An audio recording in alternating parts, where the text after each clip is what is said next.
জমে উঠেছে অমর একুশে বইমেলা।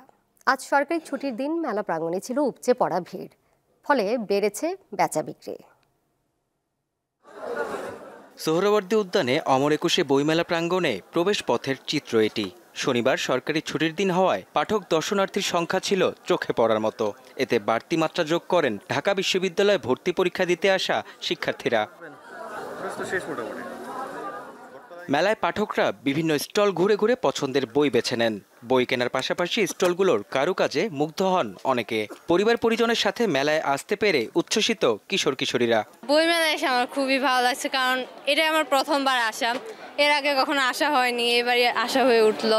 ভালোই লাগছে, নানান রকমের বই উঠলো, তারপর স্টলগুলো দেখতে অনেক সুন্দর। প্ল্যানিং করলাম যে বই মেলাটা ঘুরে দেখা যাক, যেহেতু এখানে আসছি পরীক্ষা দিতে, আর তেমনভাবে আসা হবে না, তো এই জন্য পরিবেশ ভালোই সুন্দর লাগতেছে। শুরু থেকে ক্রেতা দর্শনার্থীর উপস্থিতিতে খুশি বিক্রেতারা। পাঠকদের বই কেনার আগ্রহ দেখে সন্তুষ্ট প্রকাশকরা। ক্রেতার সমাগম অনেক ভালো দেখেছি। গত বছর যে লোকজন আসছিল, এবছর তার তুলনায় আমি অলমোস্ট বলবো প্রায় দ্বিগুণ লোক আসছে এবার মেলা নিয়ে আমরা বরাবরই আশাবাদী অনেক। মেলায় খুবই ভালো বেচা কিনা হবে সামনে, যেহেতু মেলার আজকে অষ্টম দিন।